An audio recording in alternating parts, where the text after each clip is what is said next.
We are back. We are back. We are back for another episode of Coach and Coach. I am the defensive coordinator. Once again, I'm the one to make sure that they don't score a lot of points. My job is to make sure to get the ball back to the offense. And what I do is make sure that what you say don't build us up and what you say don't tear us down.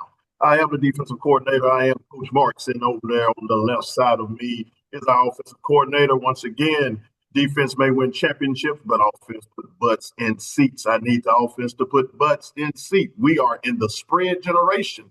So, Coach Harrod, you got to give us what we need in order for us to be successful, man. Coach, I feel like we need to go 4 minute because the weekend's flying by. We've watched a ton of games. Just kind of slow down a little bit. We're already on episode 3, but we got to do what we got to do. So I'm gonna say we just gonna pump the brakes on the tempo for a minute. I need to watch more games. Need to soak it all in. Well, man, you got to give the people what they want, though, man. They are asking for more shows. They We're asking gonna we're gonna do that. We're gonna take care of the people. Yeah, the people, we got to give the people what they want, man. Got to give them what they want. I'm trying to navigate this. I'm trying to get it Facebook Live. I'm going to get it to you in just a second. Just trying to figure out how to navigate this thing because, I've been crying and asking for a producer. We need a producer. We need a producer. And yeah, I have not been successful in that. But man, how you been doing, man? You've been rather sickly the last couple of days. Yeah, I really don't know what I've had. I've tested negative for the Rona, but I've only tested once. But I've had trouble getting a fever to break, so I've been at home. Didn't get to go watch any games last night, but watched football on TV, and then spent most of my day today battling fever and uh, lost appetite and stuff. But stayed in front of the TV, soaked it all in, so that we could give honest and good reviews of what happened in the world of college football today. Hey, it's been an interesting day in college football too, man. I'm telling you, I've been at first when I saw the schedule, I wasn't very excited about the schedule. I told you how I felt about this week's games, but man, now that I look at a lot of things, it looked like it have turned out to be a pretty decent day. But like we always do, we'll start with high school first, but we ain't gonna jump right into it. We just want to let you know that we are the Coach and Coach podcast, and we ask you that if you want to follow us, if you don't want to miss an episode, we want you to go to Apple Podcasts. You can go to Spotify. You can go to Amazon or wherever you listen to your podcast. I'm a Spotify guy myself, but I know a lot of people use Apple Podcasts. Either one you click, all you got to do is click on Coach and Coach Podcast. Now, what I want you to do is hit that subscribe button. That's the first thing I want you to do. And then, secondly, I want you to set your notification. That way, every time we come out with a new episode or we come out with a new video, you won't miss nothing because you don't want to miss anything. Who wants to miss an episode of Coach and Coach? So this way, you don't have to miss an episode. And then as we go from there, then what you need to do is hit that button and make sure that every time a new episode come out, you do not miss it. And we greatly appreciate all of the love that we have been getting. We appreciate all of the feedback. We do ask you if you got an idea, if you got some things that you want us to cover, go to email us at coach and coach. That's COACHAND podcast at gmail.com. Go ahead and email us. Let us know how you feel. If you don't know how to drop a comment on the if you don't know how to drop a comment on the page or on the other stuff, hey, drop a comment right there. Let us know how you feel. And that way, if we know how you feel, we know how to move. But we definitely appreciate all the love that we got. And we are working hard to make sure that we can keep bringing you not only just, we want to bring you the best. Me and Coach, we work hard during the week. I told them earlier today, man, this is real work. Didn't realize it, but it's real work. It sure is, but it has been very enjoyable, and I know uh, coach over there, he takes it super serious and wants to give y'all the best product possible. And um, so I know because I'm not the tech savvy guy, I'm like the guy that can get you all the numbers you want, can come up with some good things to talk about, things like that. But as far as the production of it, man, he's on it. He's doing a great job, and he does it for the audience. So Well, as I keep wrestling with this YouTube Live, we do apologize for our Facebook listeners. I'm trying my best to get it to pop up on there, but right now we are having some technical difficulties. But as it continues to grow, once if it does pull up, I will get us. I will get it to Facebook. But if you are watching, do me a favor. All you got to do is go click on a page on YouTube. Go text somebody, tell them coach is on tonight, and tell them the offensive coordinator don't look sick tonight. He looked like he's healthy tonight, and that he ain't wore out. Man, you had to fight through the other night, and you could tell that you was going through, brother. You was going through, but in your typical Benji fashion, man, you fought through it. The show must go on. So now gotta you're go on. you unset the standard. Now I'm gonna have to hold up whenever there's something going on with me. I can't punk out. I gotta sit here and make it happen. So thanks a lot, brother. Now I gotta overwork myself because you didn't take the road that I needed you to take so we can take a break that night, but you just know we gotta go. So you unset the standard, I gotta roll with it. No, I was like, there's no way, we're canceling episode two. Like it's episode two. We gotta stack some episodes together. So we got it done, and now on to episode three. On to episode 3. So what I'm gonna do, I'm gonna link our page. I'm gonna link the YouTube page to the Facebook page, and I'm gonna tell everybody to go ahead and lock and load, if you would, and that way you can get straight to the YouTube page and you can see us live because we do not want you to miss an episode. But on last night, man, we had some great high school games last night. Definitely in our area, man. The high school level was popping last night, man. I wish um, Senatobia and Oxford, Mississippi was on a roll last night, and the games delivered, man. They delivered, they showed up, and they showed out, and the games were exactly what we thought they were going to be. And for those that were able to attend those ball games, man, y'all had a show last night. We're going to get to it, but just on the surface, what was the temperature? What did you hear about the games last night?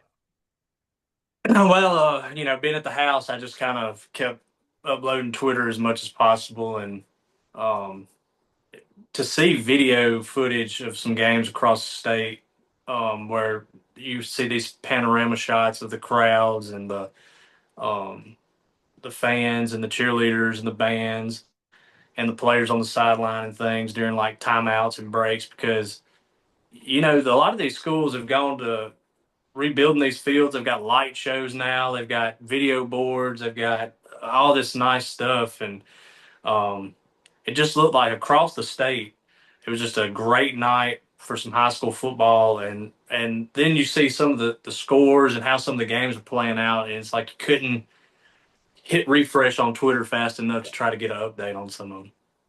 And the whole entertainment factor, man. We're at an age now, man. People don't just want, we grew up, we just wanted the pureness of the sport. We just wanted to watch football. I don't know if you've ever been to an NBA game, but man, I mean, they play music throughout the whole game. Um, And it's like, I remember the first time I went to a game, I was like, well, how can I focus on the game if y'all playing Young Dolphins in the background?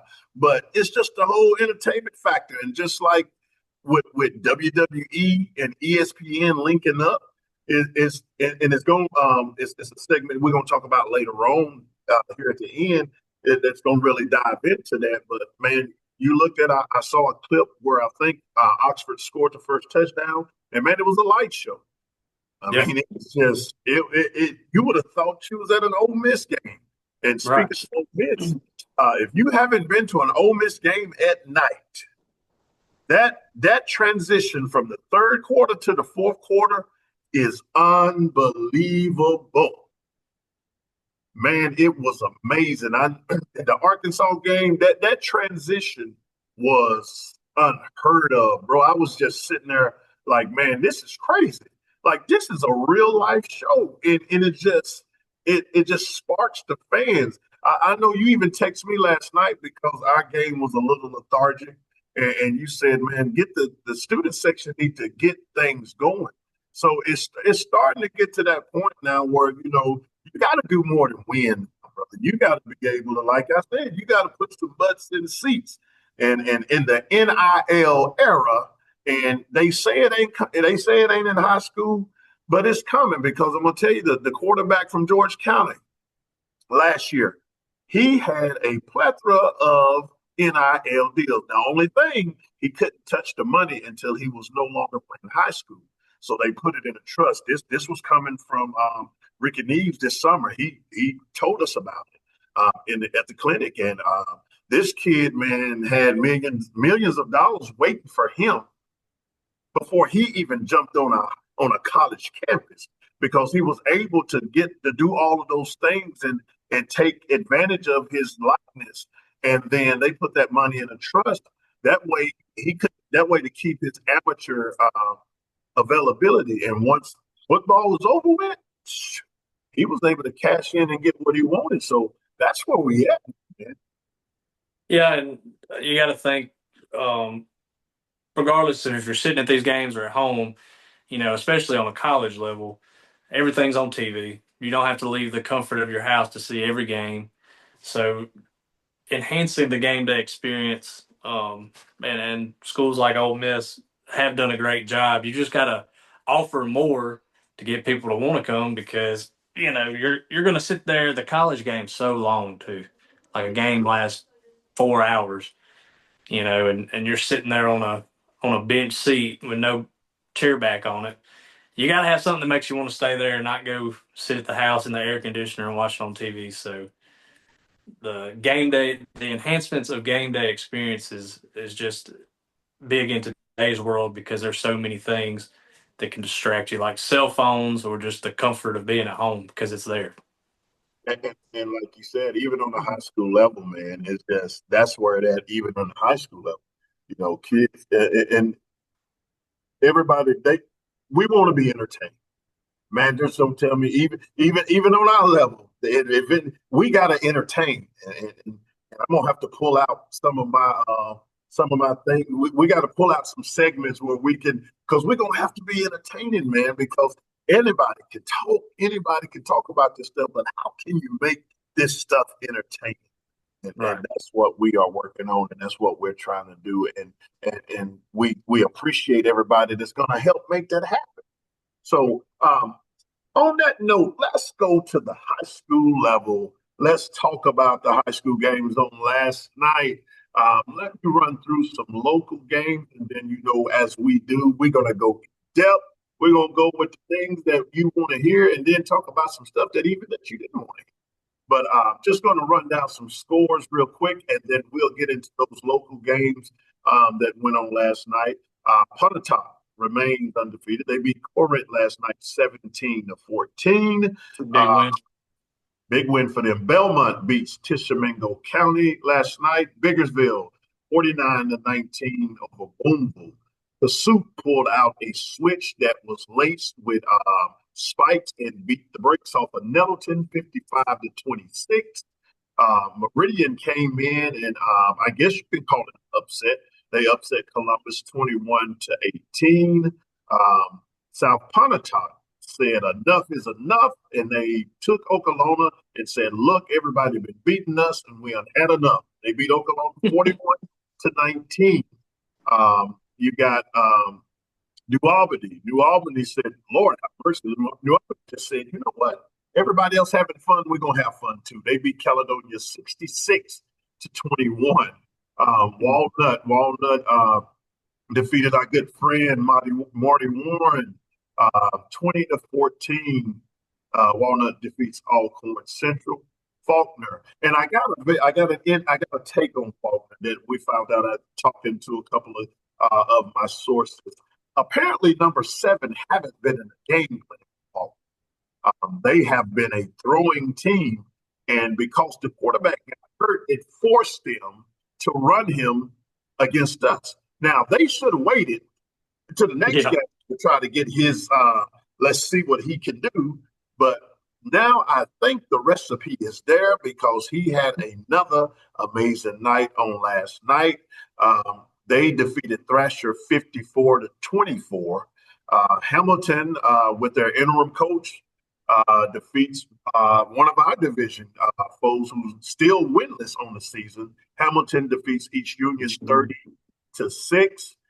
Undefeated Grenada went to Cleveland and defeated Cleveland Central 21-12. Itawamba defeated Saltillo 26-21. Let's see here. Winona gets off of the no-win skid and defeats Houston 35-22. It's amazing that when you look at this, Max Prep usually rank teams by their class, and to see Houston still ranked in 4A is beyond me with no wins. But hey, it is what it is. Hatley defeated Ashland 44-14. East Webster, who's once again back in 2A. So we got to keep our eye on them. They defeated Ripley 37-13. Aberdeen, for the first time since 2014, have defeated the Amory Panthers 28-9 to take the A-game trophy back home. So Aberdeen Bulldogs, for the first time in 11 years, defeated Amory in the A-game. Starkville defeated Louisville 36-16. Choctaw County defeated Kemper County 50-36. Baldwin, who's once again, I think Baldwin is 1A, I believe. They defeated Morville 19-9. So those are some of the local scores that we go through. But let's take it first to Coffeyville, Mississippi. And even though you wasn't physically at the game, my brother, you was watching the game. Bruce defeated Coffeyville last night, 38-16. I said I was shocked that they got those 2-point conversions, but I said that it was going to be that type of game, and I was very impressed. I was very impressed on once I was impressed with Coach Darbone, because once he got that clock running, he said, "That's it, y'all guys off the field." And as soon as it got to 38-0, we didn't see the starters no more that night. Tell me, what did you see last night? Well, I thought that you did what you were supposed to do. You come out and you score 22 points in the first 3 minutes of the game, and you should have done that. And then I thought it was pretty apparent that they wanted to have a big night in the passing game. They went to the air pretty early and was very successful. I think Caden Jones had a drive where it was just him and Josh pretty much going down the field. And then I think, and then I know they had one big touchdown pass to Jermaine. But I thought that,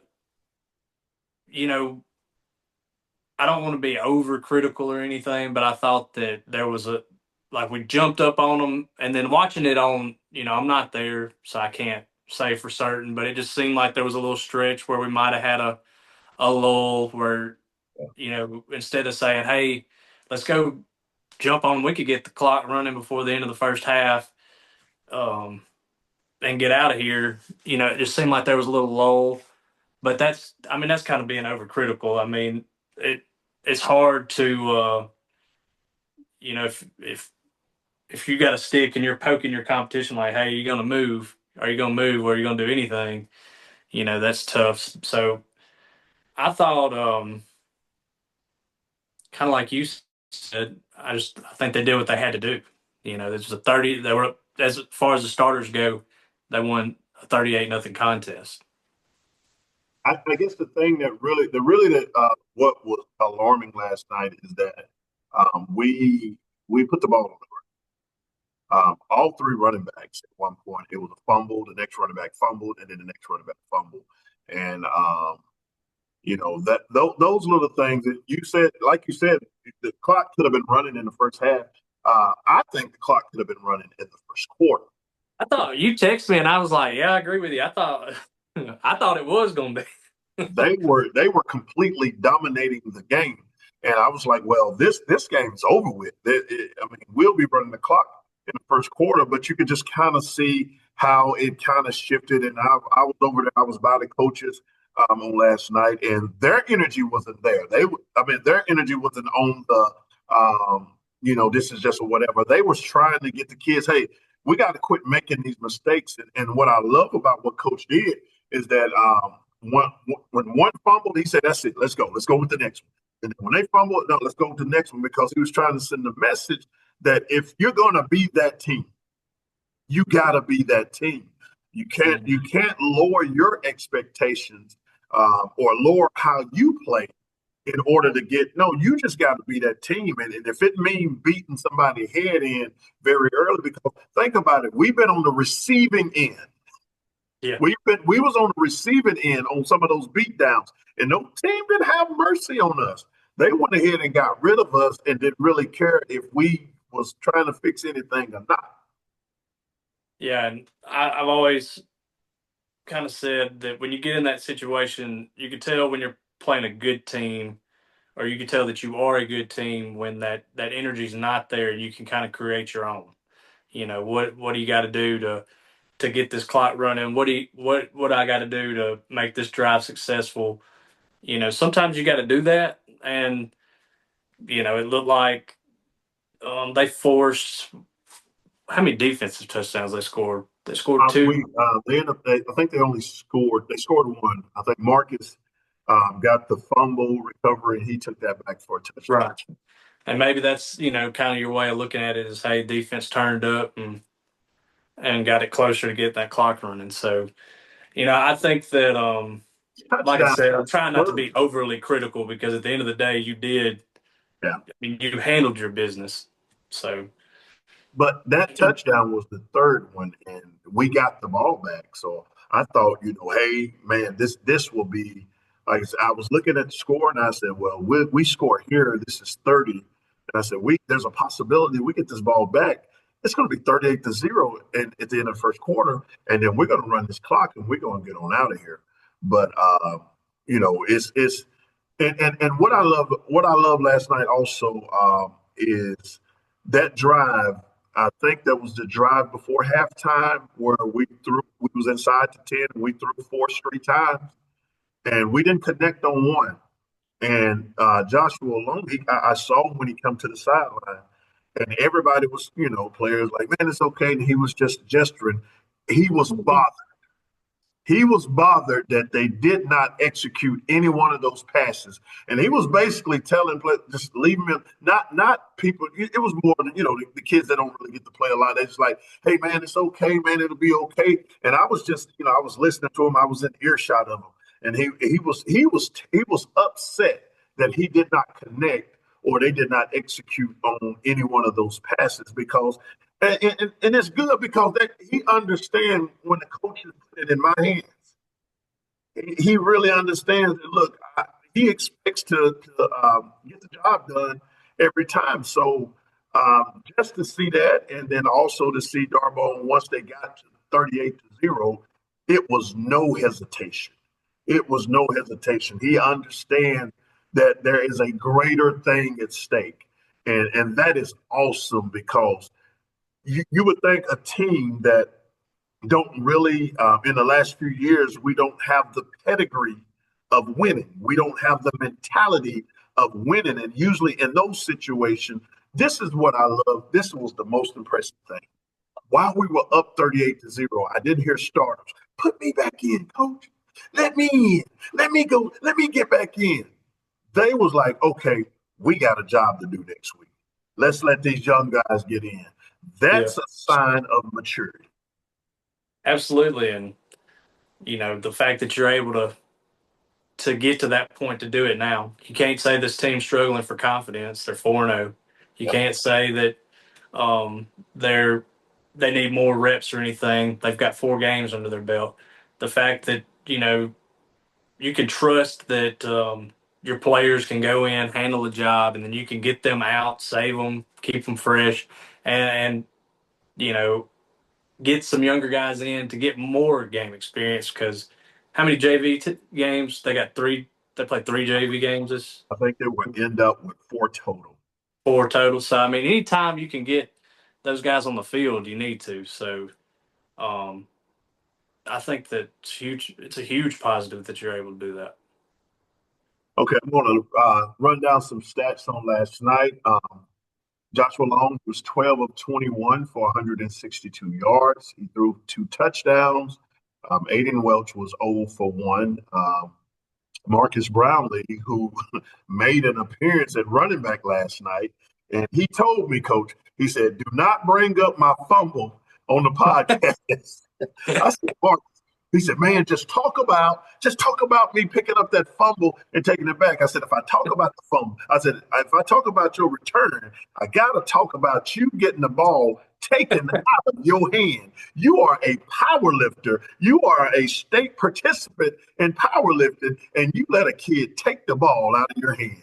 So I told him that I was going to bring that up, but I was shocked when I saw him go through the hole. I was like, "Whoa, Marcus is at running back." And as quick as I got excited, I got disappointed because I saw the ball going the other way. But Marcus had 1 carry on 20 yards. Naquan was starting strong, but then he also put the ball on the ground. He had 4 carries for 25 yards.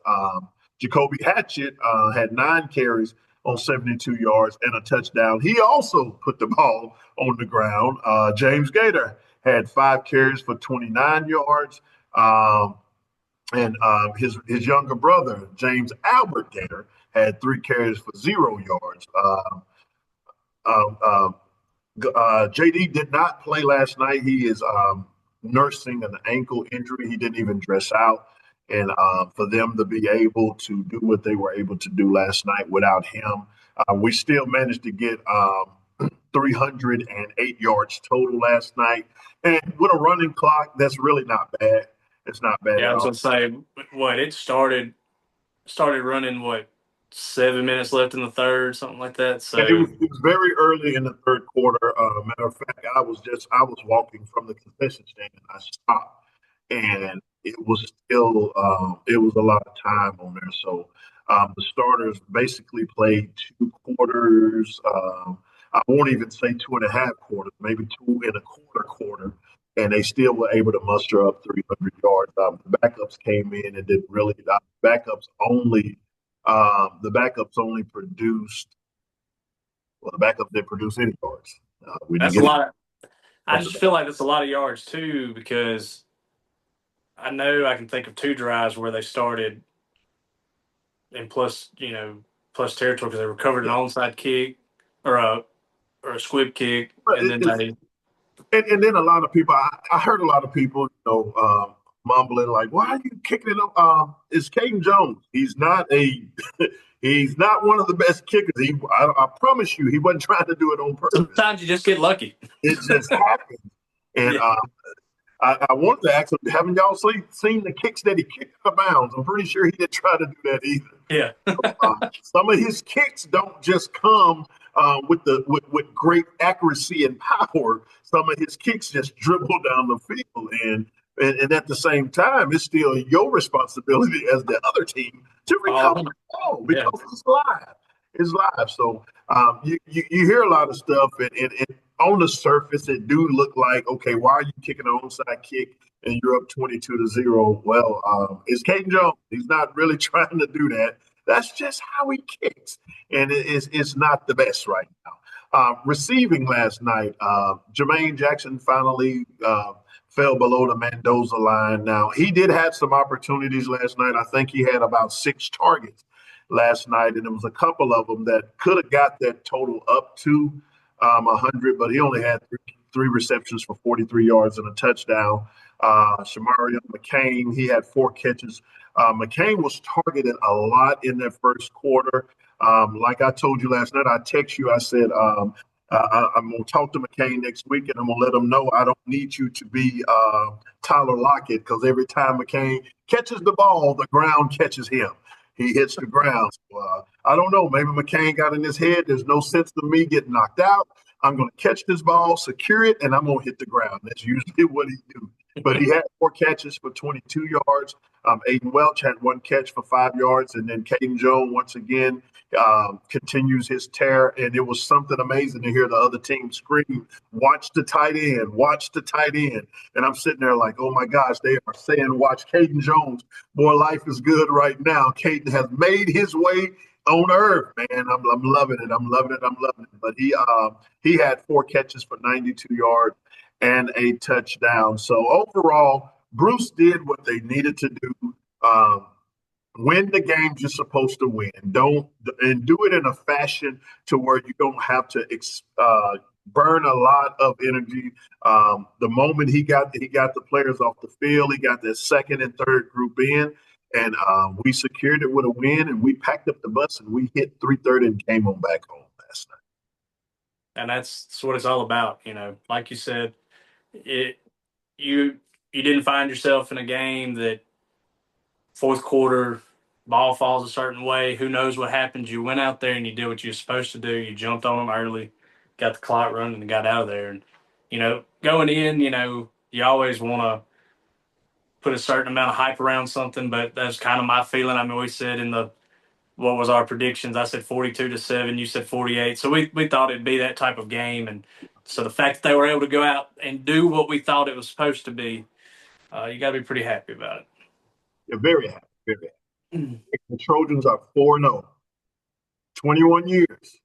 Now we're gonna have to search out because we just got to put it out there, man. It's homecoming weekend, man. It's reunion weekend for me. 30 years, and the best class that ever came through Bruce High School, 1995, will be in the house again, man. This is what we do. We started this homecoming thing for you guys. Now y'all get to enjoy it. Y'all get to have fun, everybody. But we started this homecoming thing for y'all.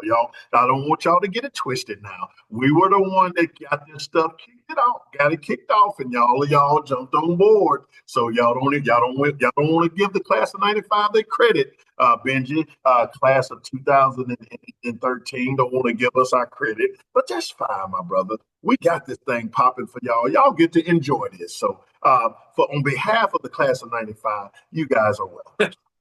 Well, I mean, as much fun as all that looks, anybody can take credit for it as long as we get to go enjoy it. So we'll let you take the credit for it.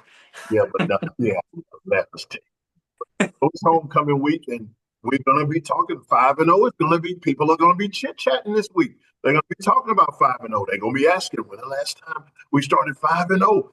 And man, I'm gonna have to go dig and find that because I think we end up losing, but I'm gonna go back and check and make sure. But it's been a while since we started 5-0, so and there's a strong possibility for us to be 5-0. But hey, man, I'm loving it. I'm loving it. I'm loving it.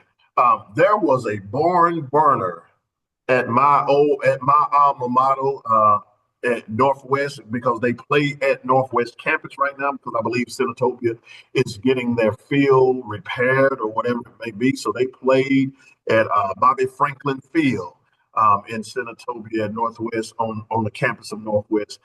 Calhoun City dropped their first game of the season, 14-17 to the Senatobia Warriors, and it was 16 seconds to go. And Senatobia kicked the game-winning field goal to win that game, 14-17. There is, I do want to run some stats by you, and then I want to get your insight on it, just off of the thing that we say. And I know Coach Jennings is probably going to be mad at my take on this one, but I gotta say it, man. I gotta say it. What did we talk about on Thursday night? If you give Pittman the ball 3 times, he is at least going to score 1 time. Well, Benji, Pittman only had 5 carries on Friday. Oh, you got to feed him. You got to feed him. You got to feed him.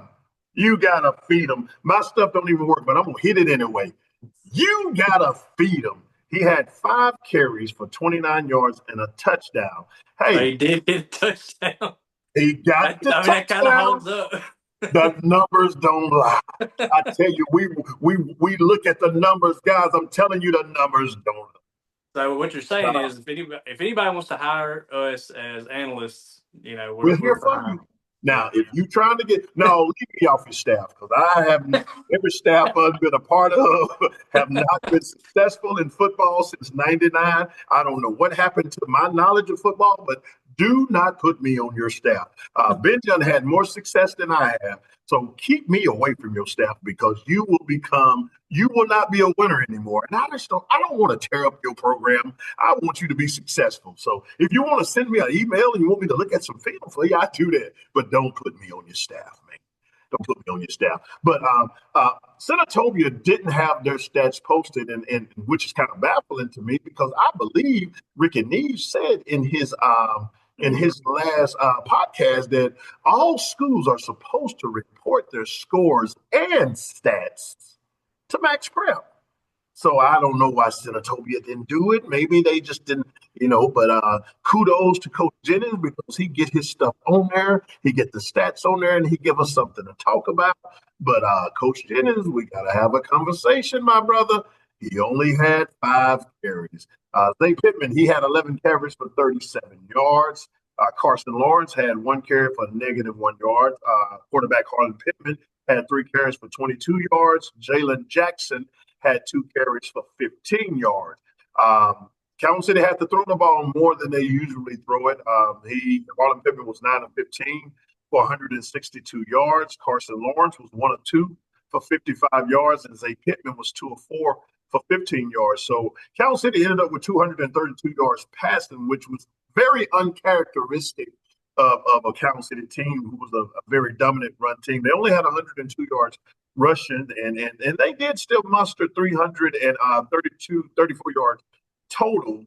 But this game it was a real heavyweight fight, and they were going back and forth and back and forth. And I remember my wife texted me and she said they can't stop number 6. I said, well, baby, he averaged 199 yards a game, so ain't very many people stopped him. So I understand as a fan you're upset, but hey, ain't too many people stopped him.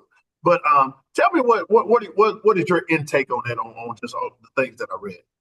Well, just hearing the stats, and I wasn't there, and I didn't see video of the game like a live stream or anything. But just hearing the stats, it almost sounds like they moved the ball really efficiently. It's like maybe they had some red zone issues, like they couldn't convert drives into scores or something. Because it sounds like they were pretty efficient throwing the football, and a lot of guys ran the football for them, and they racked up 300. You said 304 yards offense. I mean, 304 yards. so I mean, you move the football. 334. So I'm just wondering if maybe they got in the red zone and had trouble converting drives into scores, or if maybe that was the issue. I'm kind of speculating there because the only way I kept up with the game pretty much last night was just the journal coming on and saying every time somebody would score or giving an update on time. That was pretty much all I really saw with the game. Well, my wife was there and she was keeping me updated as I was in Coffeeville. She let me know what was going on. I'm gonna have to teach her a little bit more because she gets a little lost. Yeah, she's going to be the on-site reporter for Yeah, us. she's She on got, site for Town she got, City for us. she got. With our son playing for Cal City, she handles that and she understands my responsibility as athletic director at Bruce. So I have to be at the Bruce games. I have to be there. But one thing I saw out of that, Cal City threw for 232 yards. If they unlock that side of their game, then 1A, watch out. Cal City will be state champion. If Yeah. they can, if last night is an indication of their evolvement to the passing game, because they didn't rush it, they only rushed the ball 22 times last night. They only had 22 rushes total, which that's not going to be a typical Cal City. That's not their MO. But to throw the ball 12 times for 232 yards, if this becomes one of their game, if this become a part of their game, then I can tell you right now that in December, Cal City will be at Hattiesburg playing for the 1A state championship. Oh, yeah. Just on the receiving note, Jalen Jackson had 1 catch for 8 yards. Senior Shane Farmer had 3 catches for 101 yards. So he had a 65-yard touchdown catch. Bug Pittman had one catch for 5 yards. Zay Pittman had three catches for 84 yards. Um, Lawrence had two catches for 19 yards, and Kamari Sally had two catches for 15 yards. So if they unlock this side of their game, then they're going to be very, very difficult to deal with in 1A. Um, and after looking at the scores on last night in 1A, Charleston went ahead and brought West Tally back down to reality. So they handled them pretty easily last night, and so a good test for them. When you deal with bigger schools and the main thing you run into with bigger schools is just more bodies. Um, it's not necessarily a talent thing. It's just bigger schools have more bodies. They have more skilled players that can, most of the time when you coming from 1A and 2A, just like where we come from, you play both sides of the ball. You play both sides of the ball. The little time that I played, it was both sides of the ball. Even though it ended in the ninth grade, they still had to play both sides. Well, I didn't play offense. Let me quit lying. They didn't trust me. I caught a halfback pass one time. They didn't really trust me on offense. But when you come from these smaller schools, you're going to play both sides of the ball. And when you play schools like Senatobia and Aberdeen and Oxford, then most of the time you're looking at fresh legs every time. And by the time you get to that third or fourth quarter, you done got banged on and hit on for so long, and you're looking out there and there's a fresh new 11 out there, then it'll make you feel some type of way. Yeah, and you know that school may just have that one extra lineman that could get somebody off the field for a few snaps where you're not getting your guy off for those few snaps. He's playing every one of them, and a couple snaps here and there makes a difference. But at the end of the day, that game has zero effect on whether Calhoun City is a one seed in their play in 1A playoffs or a two seed or whatever. Has zero effect on it. The only thing it did was presented them a set of circumstances that they had to face, overcome, whatever you want to call it, that prepares them for that division play. And as they close in on it, and you look at the schedule they've played at this point, they've had to check a lot of boxes on situation scenarios that they wanted to see to feel good about where they'll stack up heading into division play. And then on last night, Myrtle defeated Barnum in 18-15, and that Barnum falls to 1-3. And Myrtle, that is a team that's in our division. I do have a question before we go into the Tupelo and Oxford game. The 2012 season, because I want to go back to the Bruce just real quick, and then we'll move on to the where Bruce is right now, because a lot of players, I know here in the last 10 years, a lot of players you really can't talk to about with this situation right here because they haven't been in this situation. Um, I was looking at, staying hungry. I remember when I was powerlifting. I remember at one point, man, I was one of the top ones. I was one of the top ones in the nation, and I was definitely one of the top ones in the state of Mississippi. And one of the things is continuing to stay hungry, to stay hungry. How did y'all in the 2012 season? Because y'all ran through. Now, granted, you did have to deal with a couple of adversity, a couple of situations, the screw job in Water Valley. But how did y'all stay, leveled in? Because that's the main thing right now. Because if we win Friday, it's hard to tell a team that's 5-0 that, hey, you need to keep it under control. You ain't did it yet. Well, I mean, I can't speak to that because we didn't get to 5-0. We were 4-1, but it was just always felt like there was just a good, mature locker room. Like there was a bunch of guys that played a lot of football together. Like because that had been my senior year. The junior class below us, we came in and played as freshmen right away, and then those freshmen when we were sophomores came in and played with us right away, and I just felt like it was a lot easier for us because it was just a very mature locker room, and um, we we had I know we had two really good years, but we had two really bad years too, and we definitely didn't want to go back to that. So Yeah, I do remember the Hatley nobody season. wants to talk about the I'll never freshman and forget, sophomore year. I'll never forget the Hatley game. Trust me, Yeah, it was painful. That was the most painful win I've ever experienced in my life. yeah, I remember those times. So, and that's the thing, I try not to. I want you to enjoy it because I thought about this today, and I'm going to pull it up because I want to make sure I get the exact number. But I do remember here at Bruce coaching the boys. We It was Karan Hooper's senior year. I'm going to pull it up because I want to get the exact numbers because I can tell you I can tell you how I felt and how difficult it was. But I think it was going to be the 21-22 year. Let me get to that page because it's a point that I'm trying to make. Yeah, it was that year. Now we opened up the year. We was terrible at the beginning of the year. I don't know what the heck happened, but we didn't have a good opening. Matter of fact, we dropped 1, 2, 3, 4, 5, 6. We opened up the season 0-6. And man, but then when we got to December, we hit 1, 2, 3, 4, 5, 6, 7, 8. We hit almost 9 in a row, and I'm gonna tell you, it was the worst experience.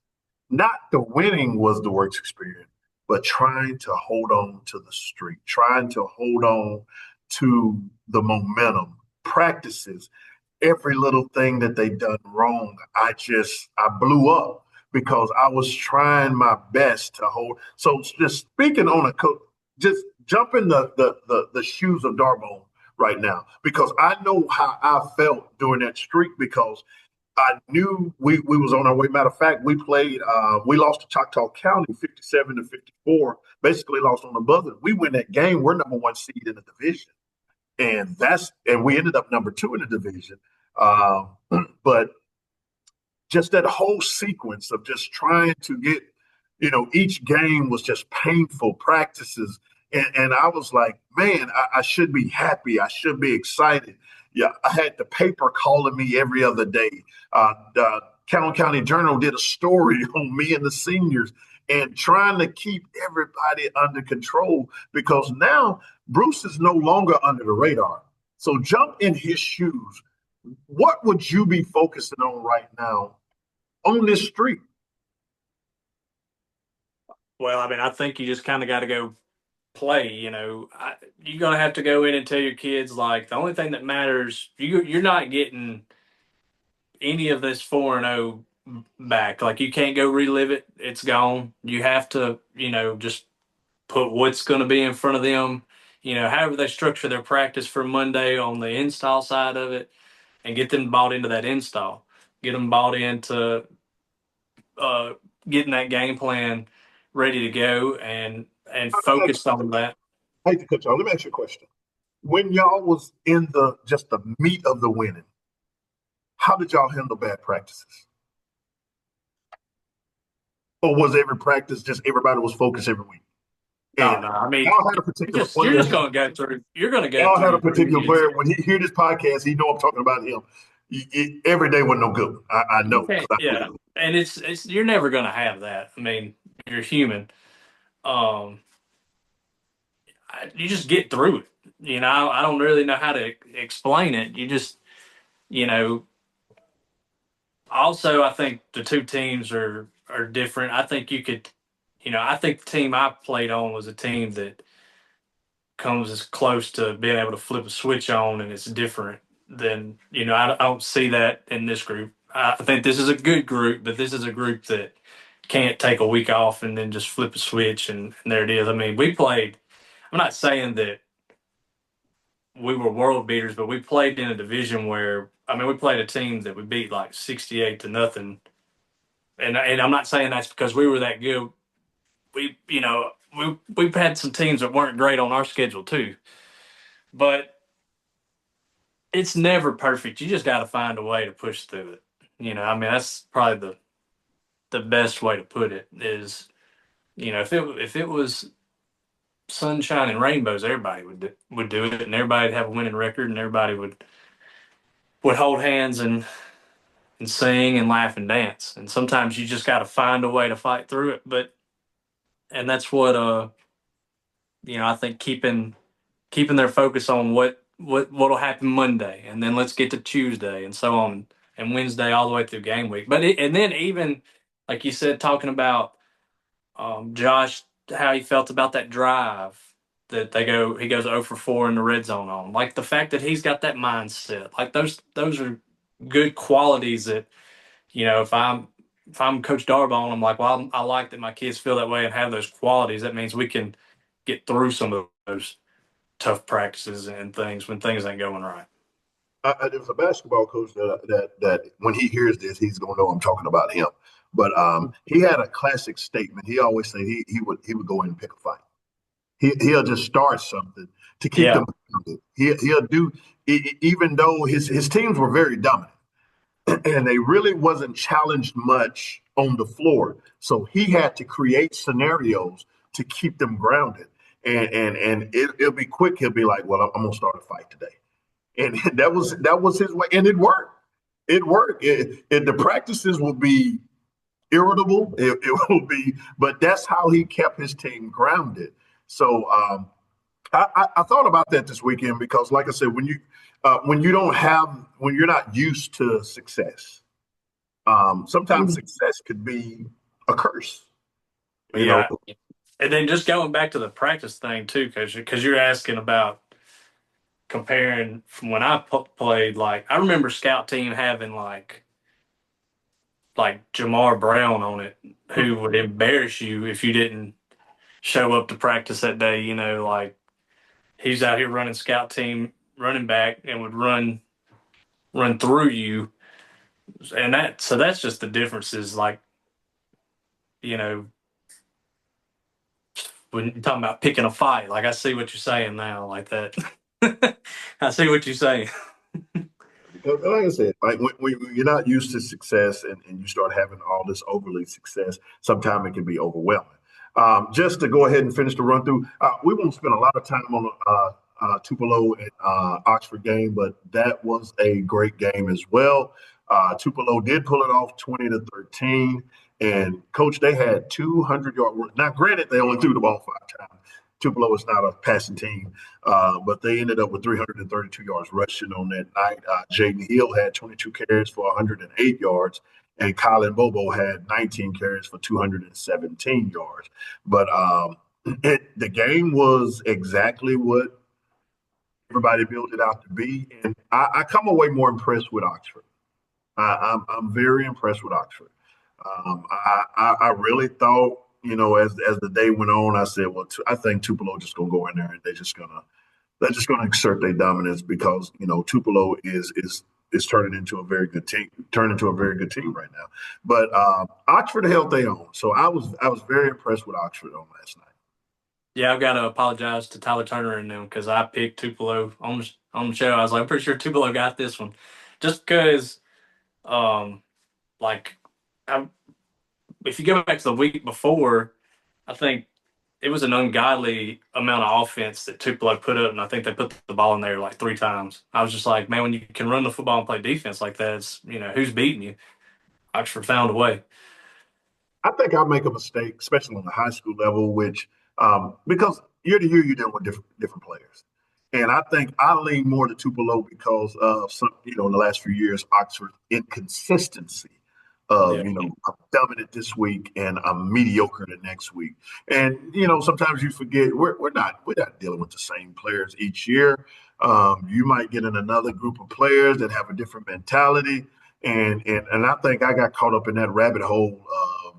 Trying to base my, just not decision, but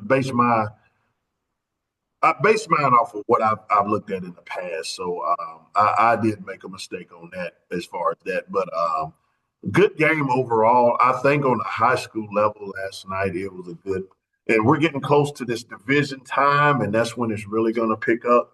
But I think most teams right now are all about to go into that last non-division game.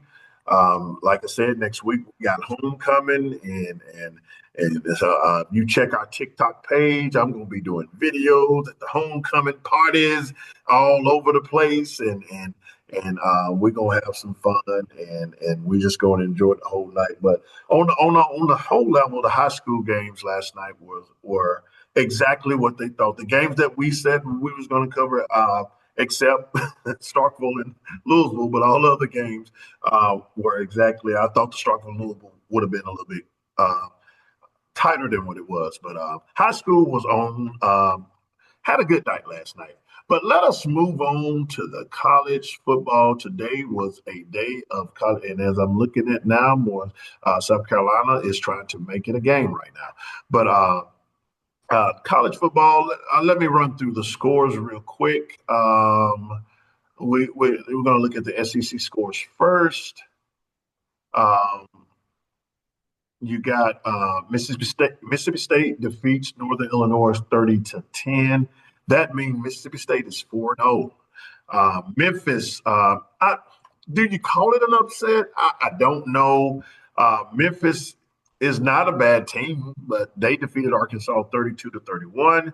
Tennessee handled business, did what they were supposed to do, defeated UAB 56-24. Oklahoma drove it down on that last possession. I think it was about 3 minutes to go, and they scored a touchdown. And Auburn ended up getting a safety on the fourth downs, and they end up dropping to 3-1. Oklahoma goes to 4-0. They win 24-17. Texas defeats Sam Houston, which 31-0. Well, it's at halftime. My bad. It's 30. Well, they go to but at halftime it's 31-0. At halftime, LSU is leading Southeast Louisiana. You better go and get your wins in now, LSU, because you got to come to Oxford next week. Just want you to know that. So for all our Baton Rouge listeners, I just want you to know you got to come to Oxford, Mississippi, and you will not get all the tickets that you used to get back in the 90s and 2000 when you have half the gym. I mean, half the field. I used to hate that, Benji. They would have half the stadium. I don't know what we was thinking. Vanderbilt is up 28-9 with 145 to go in the second quarter. Miami is doing what we expected. They're defeating Florida at halftime 13-0. And with 127 to go in the third quarter, Missouri is up 18-17. South Carolina has the ball. Ole Miss defeated Tulane 45-10. And I know you know what I'm about to talk about. You know what I'm finna say. You already know what I'm finna say. Yeah. Coach, two games, 0 interceptions, 2 games. He's thrown over 300 yards. Today he had 100 yards rushing. Coach, I'm sorry, but Chambliss needs to be the quarterback. Okay. So you don't think Simmons would have torched Arkansas and Tulane too? Simmons didn't even torch Georgia State. He threw 2 picks. He had 324 and He had 2 picks. My thing is the turnovers. Now, granted, I'm waiting for Chambliss. If he get the opportunity, don't know if he get the opportunity. I would like to see him on the road, because right now, at the confines of your own home, you don't have to deal with crowd noises. You can get all the checks. You can make all of your, all of that stuff because you're at home. I do want to see him on the road. I don't know if we get the opportunity, but Coach, just looking at the eye test, I watched Simmons for 2 games. He didn't look comfortable. He looked like he was pressing. He looked like he was. I gotta prove that I'm the guy. And Chambliss to me just looks better. Well, I mean, and I'm not like the guy that's like Chambliss shouldn't be the guy, but I do think that, there's a case for Austin Simmons. I mean, Chambliss has played a lot more college football, period, than Simmons has. He had 2 years as a starter, Division II, which I know that's not I don't like even know. coming into the SEC or anything, but I just think, if we're having a real conversation here, you're looking at at these players are investments now because of the NIL era we live in. So we're just going to let $2 million walk because what's going to happen is if you say that Simmons is done now, it's goodbye. He'll be in the portal next year, and you just paid out. I mean, I'm But guessing somewhere around $2 million to just go away. so are we at the point where winning is no longer the objective? Well, Because it's absolutely getting to the playoffs. it's the objective, absolutely. If you believe, but that's the thing. Like, is Chambliss? Is this a playoff team? Like, because it's also kind of how I you don't don't see want to go right now. win a bunch of games on the like in the NFL, which I know the way it works is completely different. But like, if you don't want to be the team that finishes 8-8 every year and just stuck in purgatory in the NFL. You want to either lose a lot so you can get draft picks and move pieces and rebuild and free agency, all that, or you want to be winning. So my thing is like if we're not a playoff team with Chambliss, I just think it's hard to just throw a guy away that you built an entire team around. I don't know. Playoff team with Simmons right now. Like, and it's not because of Simmons. We still have defensive line issues right now. That's still a major issue to me. We still not getting pressure on the quarterback or disrupting anything. But I'm me personally, it's just the eyeball test, and it's unfortunate that we've got to this era where I have to play the guy that I paid the most to and risk. Now right now I feel like because of his dual threat, I think he's a better dual threat quarterback than Simmons is.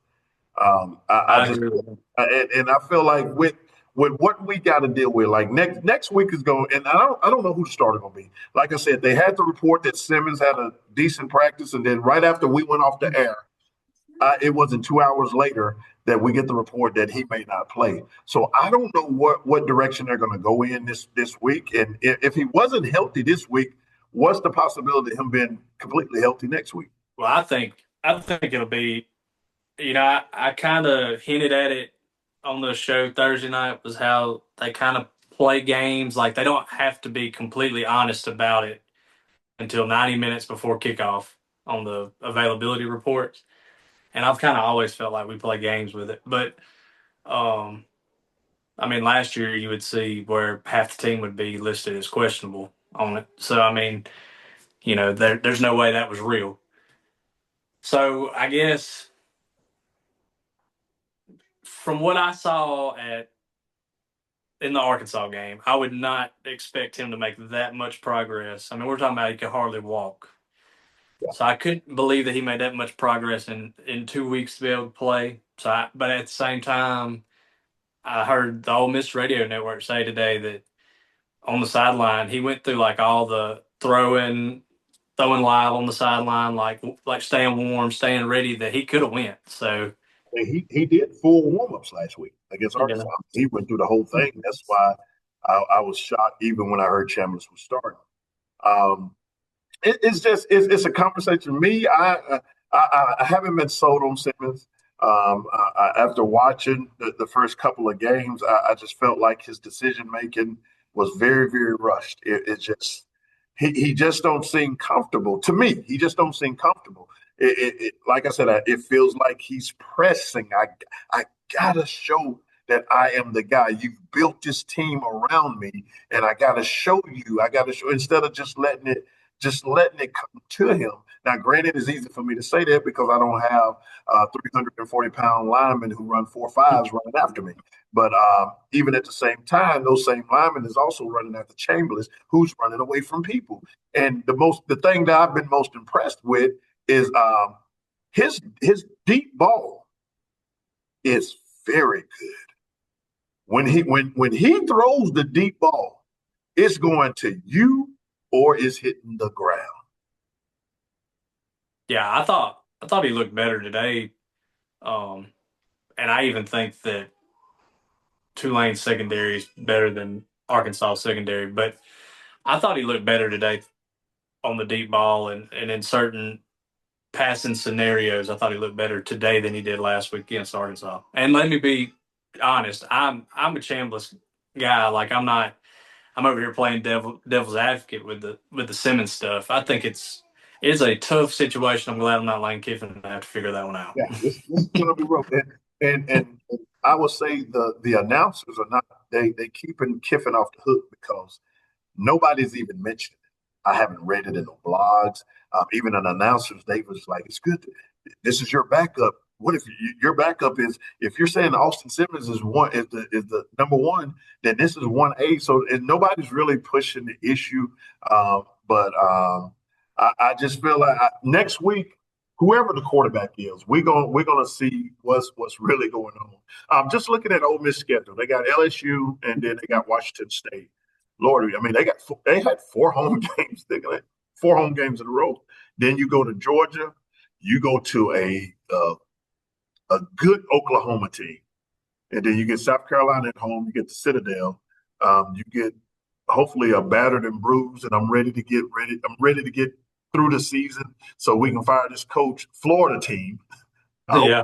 I hope they're at that point, and then you have the Egg Bowl. I mean, the Georgia and Oklahoma is going to be tough games, and if our defensive line play don't improve, then those games are not going to be in our favor. There is a path to the playoffs. Now, that doesn't mean that right now you look like a playoff team. Do I think Ole Miss can go and beat Florida State right now? Do I think Ole Miss can go and beat an Oregon team or to beat an USC team or a Michigan team? No, not right now. They don't look like that right now. But there is a path. There is a path to the playoffs. Yeah, and I just think that college football is starting to become more like the pro game in the Yeah, sense of it's so week to week. Like I just feel like it's an any given Saturday thing. It's like if you can just find a way to give yourself a chance, yeah. who knows? Who knows what could happen? And it's what it is. NIL has made it, Yeah. and I made it almost a professional league. It was one thing we did talk about earlier today as we looked at the scores. We was looking at Memphis, and Memphis beating Arkansas, and you brought up a good point, and I want you to elaborate on what you was telling me earlier. Yeah, I mean I think that and Ole Miss fans should do this with every team they play. Like once you've beaten 4 teams now, you should want all 4 of those teams to go win every game they play. It does nothing but boost your record. And you thought you got a really quality win over an Arkansas team last week that Memphis just went out and validated all that today. So now But what if Memphis win their conference? Does that change things? uh it probably like on an advanced metric for the playoff committee, it probably changes things. But as far as like just looking directly at a resume, I mean, that's when you go look at your quality wins. That's just an extra loss in the Arkansas Yeah. column, you know. And then they showed a graphic from last year, the 3 games that we lost, that we should have won. I mean, we should have been undefeated last year. Oh Like yeah, there, that team was closer to being 12-0 yes, there was than no 10 reason and 2. I could have mean, been, and it'd been a top four. It'd been a top yeah. four seed, and would have got that bye. Um, Coach, is Dabo Sweeney in trouble? No, I would like to know what his buyout is. I mean, we're in an era now where No they've got question. these ridiculous contracts that they're kind of stuck with them because of the if depending on how much money he's owed. But no, you can't. I wouldn't say he's in trouble. He may be in trouble, like we may be seeing the end, but he's not in trouble yet as far as like job security. Well, I got this. I got these numbers for you. I found it real quick. All right, he signed a 10-year contract for $115 million. Oh, dude, there's no way. His buyout, his buyout after this season is $60 million. And that man. regardless of what they decide to do, he's probably good with it. So if you're gonna pay me $60 million to go away, okay. But And I I say feel they like dropped 7 million after the 2026 year, and then on 2027 the buyout is the complete remaining salary left on his contract. So, you even know, after 2027, I'm like, that's a tough financial decision to be like, yeah, we got to pay him to go away. when you put that much money in a coach, you just got to deal with it. And he kind of reminds me because he doesn't really fit in this NIL era. He is old school. He don't like where it's going, and I remember him interviewing last year. I don't think he's going to do what need to be done to build, the team that can compete because he don't want to do it that way. He just he's just stubborn that way. He's not going to succumb to these athletes saying, "Okay, I will come if you give me $3-4 million." I really see Dabo being like, "Okay, well, thank you for having interest in us, but we'll go in another direction." But if you're going to be that team, you're going to have to get on board or you're going to get ran over. It is what it is. If you're not willing to go out there and regardless of how you feel about it, it is what it is. And then my thing is, I try not to be that guy, but I saw coaches do this carousel for years. I mean, I think about the time when Tommy Tuberville, when he was at Ole Miss. I actually coached with a guy that was an offensive lineman at the time. And I asked him about that. And he said, Tuberville got up after the state game and told us that I know these rumors, they are just rumors, and you ain't got to worry about that. And crap, he was packing. And as soon as he got through talking, he said the offensive line coach came to him and told him, "Hey, we're leaving tonight." Yeah. So coaches have done this and players have had to deal with it. And now the coaches are now getting mad because the players have the power now. The players have the power. If you're not gonna play me, I'm gonna go somewhere else. If you want me and I'm that guy, then you're gonna have to pay me. And Dabo don't seem like he wants to go that route. And if he continues in this situation, he's going to turn into a 6-6, 7-5, 8-14, and those teams don't make the playoffs. And I agree with what you're saying, but if you ask the experts, this team's supposedly like a really good, well funded roster that's got NFL talent on it. So I don't understand. I don't know. I can't figure out what the deal is. Now I don't think they're getting very good quarterback play, but today even defensively, I mean, Syracuse just went after them. I mean, they just took it to them. So I don't know what the issue is, but they certainly have one.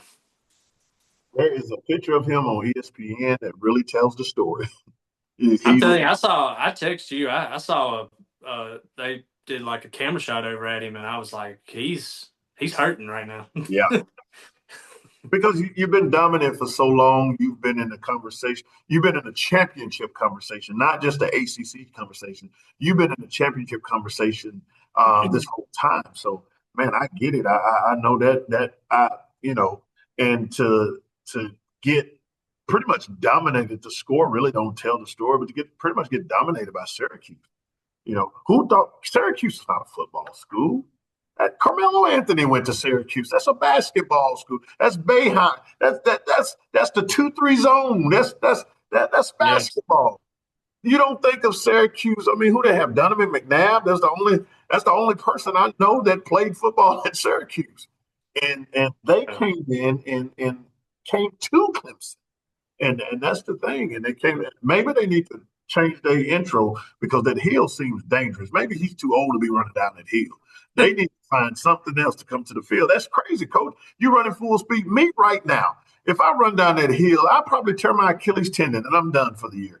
I'm like, I gotta. I have to be like Hugh Freeze in the press box. Coach. Oh my god. Oh Lord. Man, so I just I I with Florida State coming along and Miami is doing what they do, it's not going to get easier for them. It's not going to get easier for them. And I, there's a possibility that there's a pathway out of the ACC championship. I mean, that would be that Oh, would I be think that ended today. I think that's done. so they are in trouble. If you can't get to that, if you can't, not saying the SEC is the best, but the SEC is the best. But if you can't get to the ACC championship, you can forget about going to the playoffs. Well, I Um, mean, from what I've seen, and I could, I think at most, depending on how the Florida State and Miami go for the rest of the year, the ACC could be a two bid league. I think the Big 12 is a one bid league. So I don't see like outside of Miami and Florida State because I don't know enough about Georgia Tech yet to say. I think that's the only two teams from the ACC that's got a shot. well, he got a lot to do. He's got a little time to do it, and with three losses, that you're going from the playoff picture. Oh yeah, That's over no with. deal. Now it's just trying to be bowl eligible, and in this day and time, if you're not in the playoffs, how motivated will your kids be to play in the playoffs? So now playing a bowl game, and now when you get to a bowl game, you're probably gonna have to play with people that look like me and run like me, and at that point, you're probably gonna win that bowl game. That'll wrap up our college section for today. I do want to update you on SEC scores right now. Well, let me run down the top 25 scores just real quick, and then we'll move on to the next subject. 0-2 Notre Dame is now wanting to dominate a team. They beat Purdue right now in the fourth quarter, 56-23. I guess with this win, they probably move up into the top 10. Um, uh, Indiana is beating, it's in the first quarter, 2:39 to go. Indiana is beating Illinois 14-7. We have, let's see, Florida State beat Kent State 66-0. Florida State improves to 3-0. I'm pretty sure my brother in law is excited about that. Georgia Tech is 4-0. They defeated Temple today 45-24. Oregon defeats Oregon State. And isn't that the Civil War? Is that what they call a bowl game, the Civil War? 41-7. They improved to 4-0, 3-0 in Big Ten play. You have Texas Tech. You called it, Coach. Texas Tech went to Utah and put the smackdown on them, I 34. like Texas Tech now. Yeah, they are going to make some. Pretty much, you said it. One of these teams is going to win the Big 12, and I think you just got your Big 12 winner today. Michigan edged out Nebraska at Nebraska 30-27. I had picked Nebraska to win that game, but Michigan held it on, and they pulled it off. And that will wrap up the top 25. I did want to run over some JUCO scores from Thursday night. Um, East Central Community College defeated Pearl River 37-27. Kahoma College, when a team loses, a good team loses, you're usually going to get the brunt end of their loss. And Northwest said, we lost to East Mississippi last week, so we're going to make sure that we don't lose to you. They defeated Kahoma 45-0. Kapile Lincoln defeated Jones 31-20. Holmes defeated Northeast. I believe they gave Northeast their first loss of the season, 43-27. But the biggest upset of the night was ICC defeating East Mississippi, 34-24 in Fulton. And that was, I don't know the numbers on that, but I do believe that is the first time they have beat East Mississippi in a long time. Well, good for them. I'm a Yeah. Ranger, and we lost last week, so I was Yeah, pretty. that just to lose to East Mississippi and then to see them turn around and lose to ICC, it's irritating. But the JUCO game it's a level playing field now. I know when we was in school, they had those restrictions where you could only if a school released you, you could go play for another JUCO. Whatever area you stayed in, you had to play in that era. But now you could just go play wherever you want to play. So I think the JUCO scene have evened out, and East Mississippi don't have they don't have that monopoly over the good players anymore. Good players are going to other places, um, and um, and I'm still amazed that their coach is still there. But that's another story for another time. Uh, some NFL news. We'll just go quickly. We do want to get into one more subject before we get off today. Once again, Green Bay will play Cleveland tomorrow at Cleveland. Indianapolis will be at your Tennessee Titans tomorrow. Are you flying out to the game? Nah, couldn't pay me to Cincinnati, go to that. Cincinnati will be at Minnesota. This will be a battle of the backups. Browning will be playing quarterback for the Cincinnati Bengals, and Sam Darnold will be. I think it's Sam Darnold. Let me make sure that I got that correct. Uh, Let me pull up my notes. I had my notes up. I thought I had Sam Darnold. I think you're right. Let me make sure I got that correct. I usually have all my stuff up. I'm saving trees now, not printing everything. No, it's Carson Wentz. Sam Darnold is in Seattle. He was at Minnesota last year. So, what I think Shannon used to call him walking to him. He used to walk him to everybody else. But Carson Wentz is still in the NFL. I don't know how, but he's still there. Uh, so that will be the battle of the backups tomorrow. Pittsburgh will be at New England. 93-year-old Aaron Rodgers is still playing football. The Rams will be at Philadelphia tomorrow. The New York Jets will be playing with Tyrod Taylor. Justin Fields is out with a concussion. They will travel to Tampa Bay. Las Vegas will travel to Washington, and Marcus Mariota will be the starting quarterback because Jaden Daniels is out. I did see an article yesterday that was saying that Jaden Daniels, they had a picture of him morphing into RG3. Do you see that, or is it people jumping the gun on that? I hope they're jumping the gun because I really like him. Like I really hope he. I hope that that's not the case. To RG3's defense, I do believe if he would have really took his time to rehab that knee, I don't think he would have been out of the NFL as quickly as he was. But he just wanted to get back. And then when you got a quarterback that was drafted in the same draft with you, I could see why he tried to rush back because he was drafted on the same day. Atlanta will travel to Carolina. Houston is going to Jacksonville. Denver is going to the LA Chargers. The New Orleans Saints is traveling to Seattle. Man, it's Fred Thomas, both of his teams playing each other. Dallas Cowboys will be at Chicago. Arizona is traveling to San Francisco. As the reports I saw today is Purdy did practice on today. He's still questionable to play tomorrow, but he did go through walk. He practiced Friday and he also practiced today during the walkthrough. So he's still a game time decision. Kansas City will be at New York for the Sunday Night Football. And then Monday Night Football, Detroit Lions will travel to Baltimore to play my Ravens. Before we get out of here, man, I wanted to. There was something I saw yesterday, and they was talking about Angel Reese. Her shoes sold out. I mean, they even said Reebok's website almost crashed, and and it gave me. I come up with a. I'm sitting there thinking like, do you have to win anymore, or can your fame is enough in this day and age in athletics?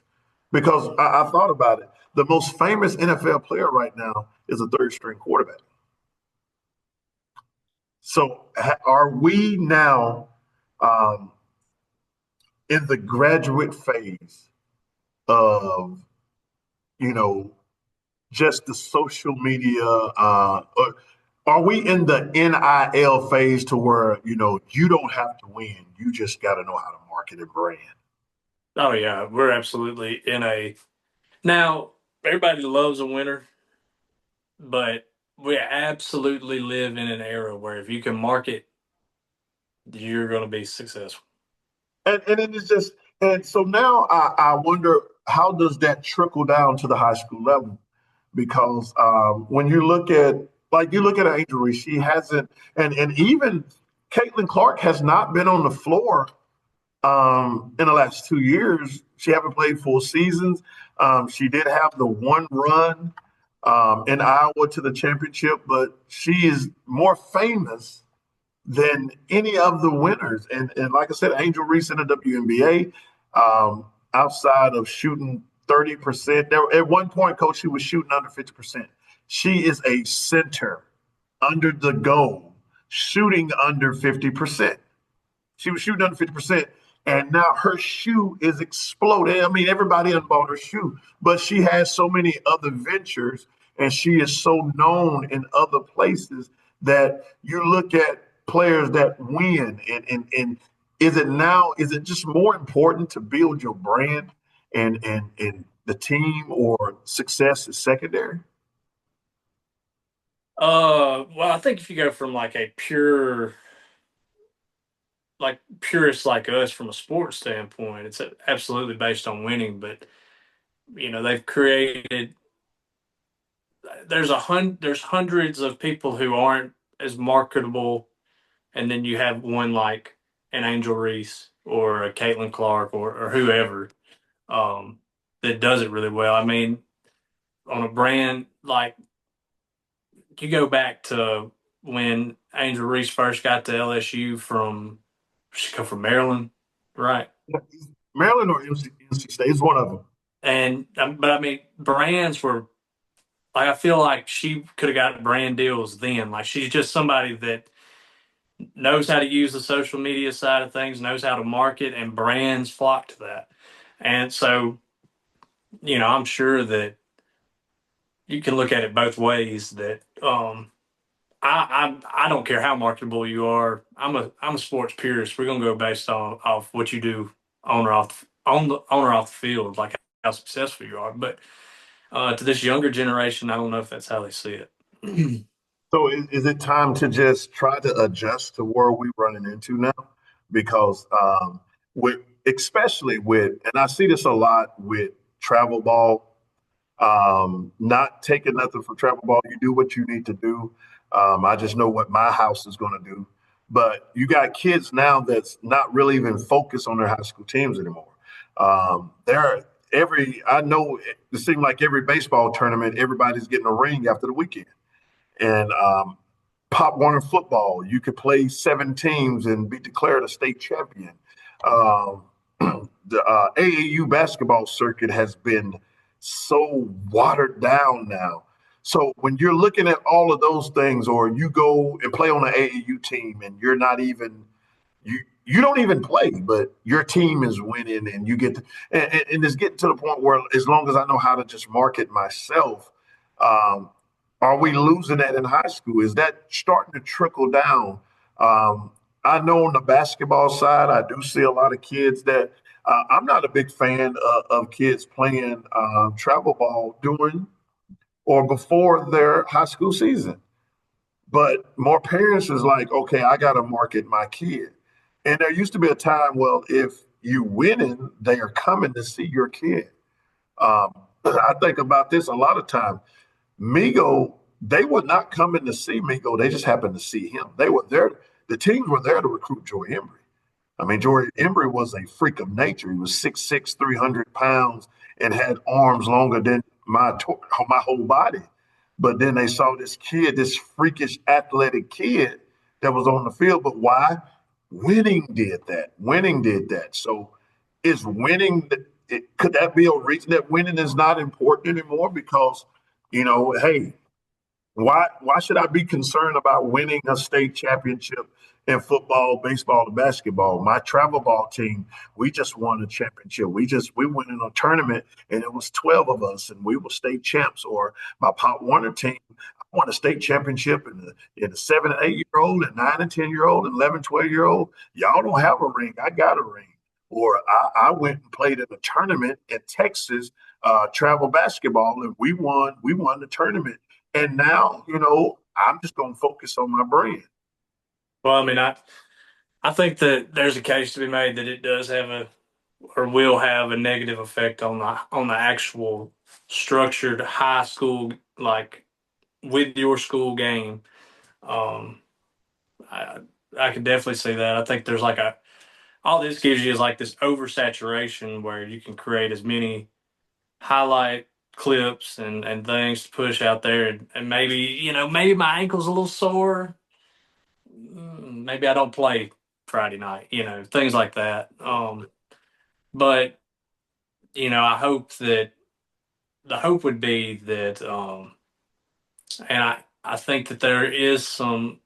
Um, they're working on some things to where they can pull, or at least I've read this online where they're talking about pulling offers from kids and things if the high school coaches are not having trouble getting them to where they're like, hey, they're having problems now where kids are wanting to forego their senior year once they get their offer, and trying to get that. Isn't it hypocritical from the college level because they are foregoing the bowl game?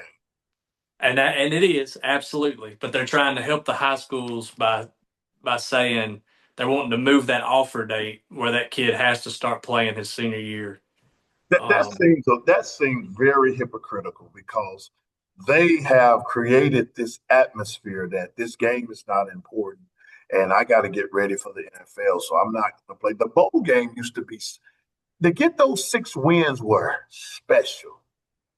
To get bowl eligible was special, and it's getting to a point. This is the reason why I feel like that the number of playoff teams going to increase because the bowls are going to be going. They're going to use the bowls as the playoff games because oh they're yeah, not playing them. we're going to six. The 16 will be when this contract's Yeah. up. It'll be 16. I But we've predict, created that. yeah, That's I we've predict that created in it. 10 years, 10, 15 years, we'll be up to 32 teams in the playoffs. That's correct. But you're It's right. coming But you're because right. you're not going to have enough teams that want to even participate in the bowl, or you do a bowl and then 5 of your. I mean, crap. Cam Ward, I did not understand what he, in that bowl last year. Just don't show up. Yeah, To do one play and then I'm done. that's to get his NIL money. They part of his structured stipulations. So I'm like you. I just feel like we just got to get ready to adjust to the new realm, the new atmosphere of amateur sports, if you can still call it amateur sports. But it's just if the NCAA is doing it, it's very hypocritical in the situation that in. I wish the professional leagues would get more involved with trying to keep the high school healthy. I do believe if the NFL and the NBA and the MLB would kind of work, what do they need to do to intervene? I have no idea. But I feel like if there's a middle child and an older child, I'm going to listen to my older brother. I'm not going to listen to my middle sister or my middle brother, and that's where college is right now. Y'all ain't even there yet.